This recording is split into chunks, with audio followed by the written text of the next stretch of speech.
आजकल सबसे बड़ी परेशानी बच्चों के लिए ये है कि यूकेवीआई क्रेडिबिलिटी वीज़ा रिफ्यूज़ल्स आ रहे हैं। आज हम ये देखेंगे कि ये जो वीज़ा रिफ्यूज़ल्स आ रहे हैं इसकी मेजर वजह क्या है। क्या ये स्टूडेंट्स के एंड पे हम लूज़ एंड छोड़ें, काउंसलर्स अपने एंड पे लूज़ एंड छोड़ें, या फिर यूनिवर्सिटीज़ जो क्रेडिबिलिटी इंटरव्यूज़ ले रहे हैं या जो कंप्लायंस ऑफिसर्स डिफरेंट यूनिवर्सिटीज़ में बच्चों के इंटरव्यूज़ ले रहे हैं, क्या वो लूज़ एंड छोड़ें। आज की इस वीडियो में we will try to analyze all these aspects. This is Mohammad Iqrar Sharouf. I'm the CEO and founder of Foreign Edge.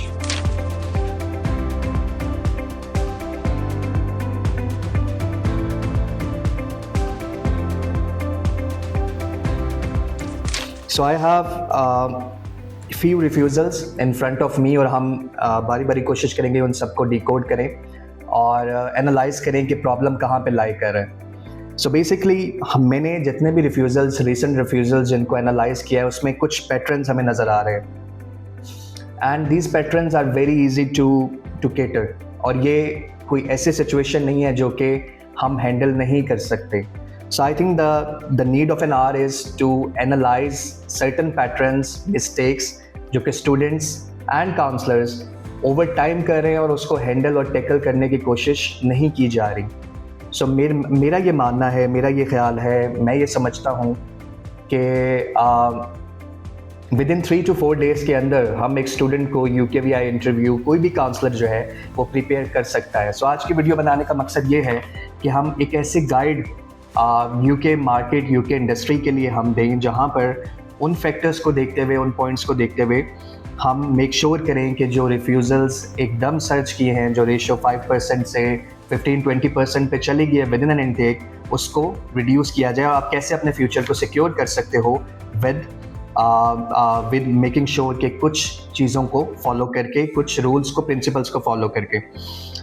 जो सबसे मेजर जो इशू आ रहा है रिफ्यूज़ल्स में और जो हमें एक पैटर्न नज़र आ रहा है वो ये है कि स्टूडेंट ये अंडरस्टैंड ही नहीं कर रहा कि यूनिवर्सिटी कंप्लायंस इंटरव्यू और यूकेवीआई कंप्लायंस इंटरव्यू में क्या फ़र्क होता है।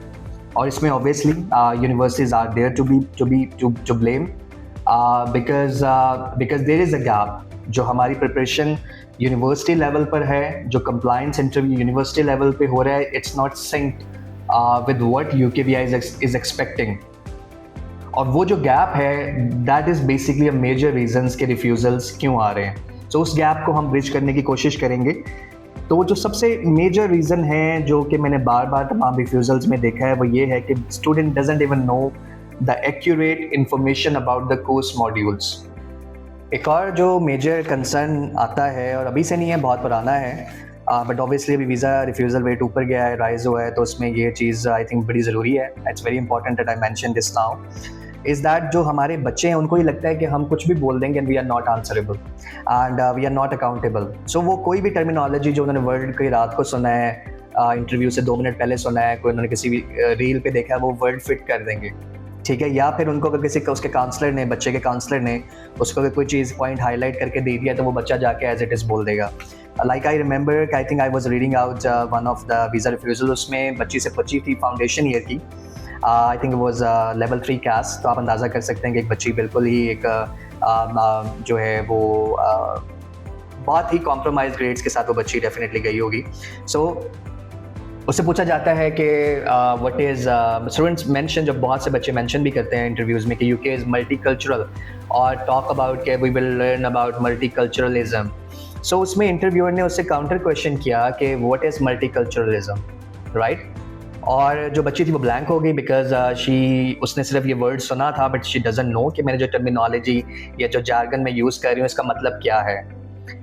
This is a pro tip कि आप वट एवर यू से इन द इंटरव्यू, कोई आप टर्मिनोलॉजी यूज़ कर रहे हैं, कोई आप जार्गन यूज़ कर रहे हैं, कोई आप आइडिया यूज़ कर रहे हैं, आपको उसका इन डेप्थ मीनिंग और उसकी इम्प्लीकेशन पता होनी चाहिए, ठीक है। Because that's one of the weapon of the interviewer, क्योंकि उसको पता होता है कि अगर फाउंडेशन लेवल का बच्चा एक स्पेसिफिक टर्मिनोलॉजी यूज़ कर रहा है सो मोस्ट प्रोबेबली इसकी अंडरस्टैंडिंग नहीं होगी, राइट। बिकॉज अगर आई थिंक मैं बहुत से जो हमारे इस इंडस्ट्री के भी लोग हैं, अगर मैं उनको भी बिठा के पूछूं कि मुझे आप एकेडमिक डेफिनेशन दे मल्टीकल्चरलिज्म की, तो डेफिनेटली मोस्ट ऑफ देम नहीं दे पाएंगे, आई डू नो।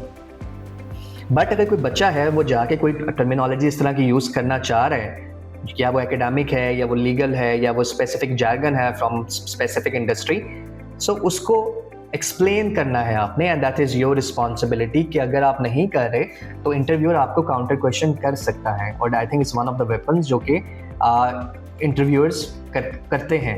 ठीक है, when I was representing a university और जब मैं इंटरव्यूअर था, I use to do the completely same thing, because आप बहुत खुश हो जाते हो कि अच्छा अब ये मेरे पास एक सॉफ्ट टारगेट है, ये एक ऐसी टर्मिनोलॉजी जिस पे इफ आई काउंटर तो बच्चा मोस्ट प्रोबेबली आंसर नहीं कर पाएगा। I think you have to be very very careful the ideas and the jargons and the terminologies that you use. और जो सबसे ज़्यादा परेशान कुन बात है वो ये है कि student doesn't even know how to name the modules.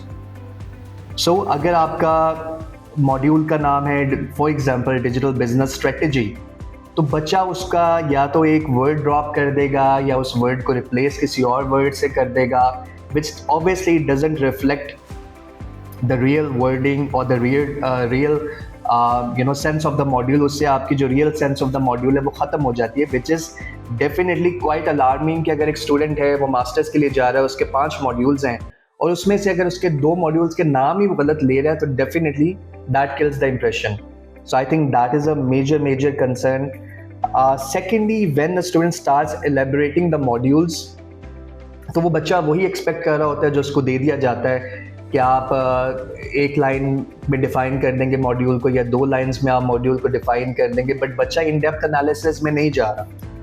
For example अगर हम डिजिटल बिजनेस स्ट्रेटेजी की ही बात करते हैं तो बच्चा बहुत जेनेरिक एंड रेपिटेटिव आंसर देगा कि एक ही बात, एक ही आइडिया, एक ही कॉन्सेप्ट को वो कोशिश करेगा कि वो रिफ्रेस कर रहा है 2 से 3 तरह से। So originality of the content, originality of the ideas, examples and motivation, obviously उससे फिर एक इंप्रेशन ये भी आता है कि student is not motivated towards his और हर कोर्स, बिकॉज अगर उसका इन डेप्थ एनालिसिस नहीं आ रहा किसी एक मॉड्यूल को लेकर या वो उसमें रिसर्च बेस्ड ओरिजिनल कंटेंट नहीं दे रहा, इसका मतलब है कि वो मेमोराइज्ड आंसर है and student is least interested in the academic side of the journey, जो कि डेफिनेटली वो एक बहुत मेजर प्लान कर रहे हैं अपने फ्यूचर को लेके, which involves a lot of like a major cost and time and huge decision of his और हर लाइफ। लेकिन अगर वो अपने मॉड्यूल्स को अंडरस्टैंड ही नहीं करता, उसका कंटेंट ही ओरिजिनल नहीं है, so definitely this is a big red flag. Secondly, जो क्वेश्चन मैंने ऑलमोस्ट हर रिफ्यूज़ल में देखा है जिसकी बेसिस पे रिफ्यूज़ल आ रहा है वो है वाई यूके। अब वाई यूके में हम अभी भी अनफॉर्चुनेटली आज से 5-6 साल पहले जो क्वेश्चन, जो पॉइंट्स चल रहे थे, हम वही यूज़ कर रहे हैं बार, ठीक है। और वो बहुत जेनेरिक है, वो आई डोंट नो कि कैसे वो मार्केट में एक चीज़ चल रही है कि हर बच्चा वही 4 से 5 पॉइंट्स को मेंशन कर देता है, and they are very generic कि जी UK education system is one of the best, it's relevant with our education system. बल्कि लीगल कुछ लॉ के स्टूडेंट्स हैं जो बड़ी ही इनफैक्चुअल, बहुत ही ज़्यादा जो है वो फैक्ट से हट के जो है वो बात करते हैं, like Pakistani and British law is same, which is obviously factually कोई भी जो law student है वो ये इस चीज़ को समझता है कि it's not same, it's not even similar, right? So Pakistani law or Indian law is influenced by the common law, right? But it's not same or it's not similar. So जब बच्चा इस तरह की statements use करता है, अभी मेरे पास भी कुछ refusals पड़े हैं, LLM लेवल पे बच्चा जाके ये बात कर रहा है कि Pakistani and British law is same, that's why I'm choosing UK, which is definitely वो बात फैक्चुअली ही गलत है, ठीक है। तो ये चीज़ अंडरस्टैंड करना बहुत ज़रूरी है कि whatever we are saying in the credibility interview, specially the UKVI1, so it's everything is being recorded, everything is being written. So मुझे बहुत प्रिसाइज एंड फैक्चुअली ठीक होना है। अगर मैं फैक्चुअली गलत हूँ तो डेफिनेटली डिस्क्रिप्शन में जाने से पहले ही मैंने अपना इंप्रेशन जो है वो किल कर दिया। आई टोटली गेट इट कि यूके अगर आप बच्चा जा रहा है तो वीज़ा रेशो अच्छा है, प्रोसेसिंग टाइम फास्टर है, सर्टन है, but these are not the points that I think you should be mentioning in front of the UKVI, because ये आपको आपके फोकस, आपके गोल, आपके मोटिवेशन से हटा देते हैं and it creates an impact कि आपके लिए वीज़ा सिक्योर करना ही और पाकिस्तान से मूव आउट करना ही आपका मेजर जो है वो मोटिव है। और आप जितने भी रिसेंट रिफ्यूज़ल्स देखें तो इस स्पेसिफिक पॉइंट को कि वीज़ा रिफ्यूज़ल जो वीज़ा रेशो है, सक्सेस रेट है वो 98% है, 99% है, इस चीज़ को स्पेसिफिकली हाईलाइट किया गया है कि ये पॉइंट बच्चे ने मेंशन किया है और ये बहुत जेनेरिक है, it does not reflect anything, it does not reflect his purpose और मोटिव और ऑब्जेक्टिव और मोटिवेशन, और it doesn't mean he is credible that is going for a specific career oriented reason. तो यहाँ पे जब हम वाई यूके की बात कर रहे हैं या कंपैरिजन हम कर रहे हैं बाकी कंट्रीज से, तो डेफिनेटली हमारा जो मोटिवेशन है बच्चे की, it has to be academic, it has to be purpose based, it has to be career based, it has to be research based, rather than going for certain things के जिक्र वहाँ पे आसानी से वीज़ा मिल जाता है, वहाँ पे हम जल्दी पहुँच जाएंगे, वहाँ पे जाके ये हो जाएगा या कमाई इतनी हो जाएगी, अर्निंग इतनी हो जाएगी, because you are going on a study visa. So जो आपका गोल है, it has to be your degree, the first priority has to be your degree, और आपकी हर पॉइंट में, आपकी हर स्टेटमेंट में रिफ्लेक्ट कर ये करना चाहिए कि आप जो बात कर रहे हैं वो एज अ स्टूडेंट बात कर रहे हैं, नॉट आप किसी टियर 2 वीज़ा पे या आप फैमिली इमिग्रेशन पर नहीं जा रहे। तो आई थिंक ये एक बहुत मेजर कंसर्न है। और इसके अलावा बहुत से ऐसे पॉइंट्स हैं जहाँ पे बहुत ज़्यादा जेनेरिक बातें की जाती हैं। लैंग्वेज बैरियर की बात बच्चे करते हैं कि there is language barrier. Again, अगर यूके में लैंग्वेज बैरियर नहीं है तो डेफिनेटली बहुत सी और कंट्रीज हैं जहाँ पे लैंग्वेज बैरियर नहीं है, right? So that does not reflect anything, that does not answer anything. So जो आपका इंटरव्यूअर है वो ये देखना चाह रहा है कि अगर आप यूके जा रहे हैं, so basically what's the unique factor. So जब आप कंपैरिजन में डिफरेंशिएट नहीं करेंगे, so definitely you are going nowhere, ठीक है? और उसका इम्पैक्ट यही आएगा कि जो आपका इंटरव्यूअर है वो आपको कहेगा कि your answers are too generic, your answers are baseless, pointless, ठीक है, एंड सेंसलेस। तो I think that's something that students needs to work on, कि we have to stay on the point. हमें अपने कोर्स के बारे में बात करना है। अगर एक लॉ स्टूडेंट है, वो लॉ यूके क्यों पढ़ने जा रहा है, कॉमन लॉ का क्या इम्पैक्ट है पाकिस्तानी लीगल सिस्टम में, जॉब मार्केट में, डिमांड जो पाकिस्तान में है उसमें यूके से लॉ पढ़ने का क्या रोल है, statistics, एलुमनाइज, past case studies. I think there are a lot of career-oriented points जो कि हमें नहीं नजर आ रहा, and I think we as a consultants, we as a counselors, we as a students, we need to change our approach. Otherwise, आप अपनी ज़िंदगी के 6 महीने भी ज़ाया करेंगे, आप अपने पैसे भी ज़ाया करेंगे, and still what you would be getting these refusals, right?